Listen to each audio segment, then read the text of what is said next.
What's going on, people? It's Bonnie-tastic here. Today we're going to be doing an analysis on the set Sun. We're going to do Moon as well. We're going to do every single Sun and Moon set, but first of all we're going to tackle Sun. So what significant changes were there between the sets before this and this set? Because obviously this was the base set for Gen 7. First of all, the first edition symbol's gone. There was no first edition print from this set onwards for Japanese. I mean, it could come back one day, but for now we still don't have it. This set also introduced GX cards. We got rid of the breaks, we got rid of EX, and we started with the GX cards here. We got 4 GX cards in this set. I'm going to be showing you what they are, how popular they are, etc. One of the new rarities that got introduced and actually put quite a few people off and stayed around, it outstayed its welcome, let's be honest, was the rainbow cards, the hyper rares. Every GX card in this set got an alternative version, a hyper rare, and I think they're harder to pull and probably should be more expensive, but they just don't look as nice as the standard full arts.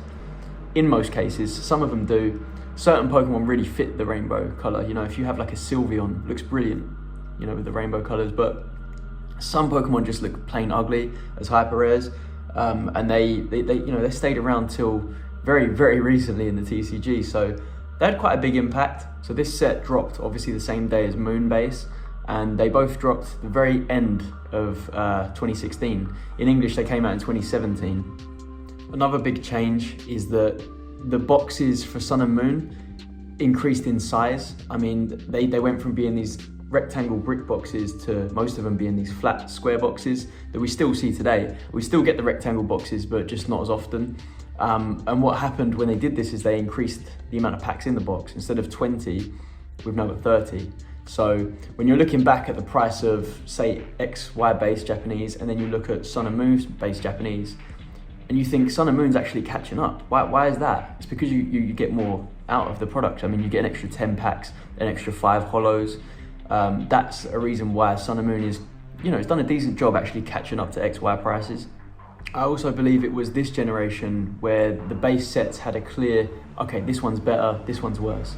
Because when you look at XY, there's not really one that's, you know, significantly better than the other with X base and Y base, but with Sun and Moon, unfortunately for this video, Moon is the stronger one. When you look at Sword and Shield, Shield is the stronger one by a long way. When you look at Scarlet Violet, again, Violet's the stronger one by a long way. So let's talk about the set itself. I've broken my analysis down into various different segments. I've rated it on the rarity of the box, the art on the box and the packs, the card artworks themselves, the set's cohesiveness. Do the cards all have a common theme? Are they just random cards thrown in there? And then the desirability of the chase cards, and that's me considering every chase card. That's me looking at every GX, me looking at every full art trainer, not just looking at the really popular one and then giving the set a 10 out of 10. Because I want to see what are you expected to get out of that box. That's what's important, not what's the best thing you can get. Like, what are you actually going to get? Because that will make you decide whether you want to open the box. And if people aren't opening the boxes, they're not going to disappear and the price isn't going to go up as quickly. So it's all very important to look at like the expected value of the box as opposed to just, you know, the ultimate hits. First of all, I'm going to talk about the rarity of the box. I would give the rarity of this box a 7 out of 10, 10 being extremely rare, 1 being not rare at all. If you look this up on eBay right now, you might not even see a box for sale, and it's been that way for years. I mean, it's not a rare set, it's not a massively desirable set, but compared to how much they print these days, I mean, they really didn't print as much back then. The box art, I'd give a 6 out of 10. I think that a lot of the early Sun and Moon box arts are actually amazing. They look brilliant.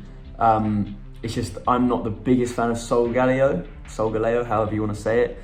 And plus, artwork is always subjective. I think the background looks nice. I don't know who illustrated it. It's a nice looking box.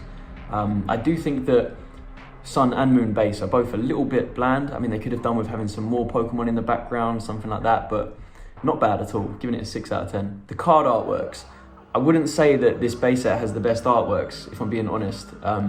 We've got no Kamiya artworks, 1 Yukimori artwork. I guess the reason why they wouldn't want to put Kamiya in there is because we're introducing new designs, and his style is so abstract and like complex, it might make people think, well, what's going on here? Like, what even is this? They kind of want to make the first set tame the artwork. I think that there are some decent looking cards in here. I'm going to put 2 of them on the screen, my 2 favorite artworks from the set. We've got a Makuhita and we've got a crocodile as well. I think both of these cards look brilliant, but there's also some pretty weak ones in here. I'm gonna put a cutie fly on screen. I'm gonna put this Spinder in there as well. Mainly because with these two, I don't like how they're just stuck on top of a background. Like, they don't really blend in with the background. They're just kind of like copy and paste. Put that on top of there, that'll do. You know, I think that's quite lazy. Very Ken Sujimori of whoever illustrated these. Not much love gone into those cards. The cohesiveness, I would give this a 6 out of 10. I mean, you can see that they're all from the same set, but I mean, there's nothing that stands out. Like, there's not a common thing in the background. I would give it a 6 out of 10. I mean, it's not messy, it's not disjointed. On to chase card desirability, I would give this set a 5 out of 10 because we have a pretty desirable card in there. We have the Espeon GX Full Art. Looks great, and Espeon, you know, it's an eeveelution, it's always going to be popular.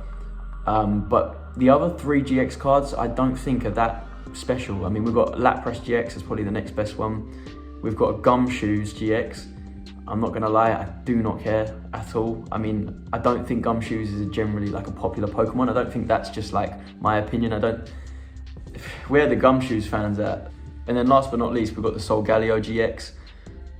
Mascot for the set, I mean, it's not a bad card, but it's also not as good as the Espeon. Espeon's obviously like the clear winner here, the card you wanna pull. When it comes to the full art trainers, I mean, Ilima is probably the card you want to pull. Again, it's the only female trainer. Really pales in comparison to the Lily and Moon. If you're talking about price and desirability, it's just completely eclipsed by the Lily card. I mean, you can't keep up. And as for like secret ultra rare cards, you've got an Ultra Ball and you've got a Rotom Dex and then like a little Metal Energy. I can't say that anything you pull in this box could make your money back because the box price, I would say, is about $450 US. And if you pull the Espeon, if you get really lucky, you pull the Espeon, you get a 10, I still don't even think you're gonna get $450. And that's quite important. You're basically, if you buy that box, there is no way you're gonna make your money back unless you do like a box break and, you know, someone else pays for those packs, because realistically, if you opened it and you pulled the best of the best, you're still not gonna get your money back. And that, for me, is a real kick in the teeth. You know, it kind of puts me off this box.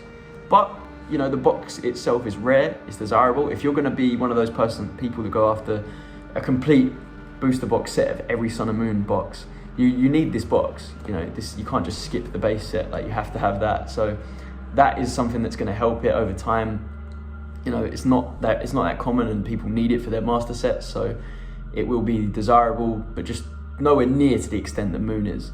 So adding these scores up, you know, 7 out of 10, a 6, a 4, a 6, and a 5, adding all of these up and then dividing it by 5, that's how I got my final score. I would give this set a scientific 5.6 out of 10, which I rank as C tier. If you're gonna open this box, I pray that you get Espeon GX Full Art. That's probably the biggest hit in the set. But realistically, I wouldn't advise anyone to really open this set. It just doesn't make much sense. I myself have 1 box. I've had chances to buy more, just not too happy with the price considering the expected value. If you do open the box, it just doesn't really make sense for me to buy any more. I don't need to stockpile.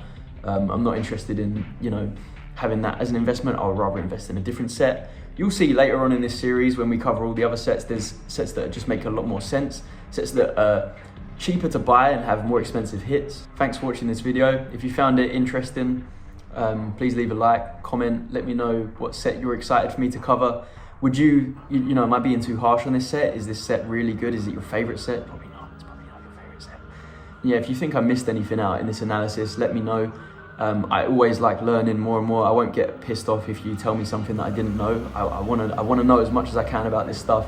I've mentioned it in previous videos, I've actually quit my job. So I'm gonna be doing a lot more Pokemon content now. I have unlimited time to do this stuff. I've got a nice little collection tucked away, so if times get tough, I can sell packs, boxes, you know, graded cards.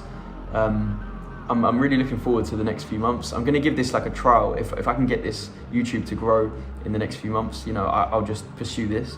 If it doesn't work out, you know, I'll have to get another job, and I'll still try and do this on the side. But yeah, I'm really looking forward to the near future. Stay tuned, because we've got another, how many releases are there? There's like 35 sets for Japanese Sun and Moon. You know, in English you normally get like 12 to 15 or whatever. There is, in Japanese, you know, the sets are broken down into subsets, and there is so much to cover. I've already done the analysis for every single set. I've finished the sheet. I've got notes on there. I've got all the scores and everything. So I'm looking forward to converting this sheet into videos for you guys to watch.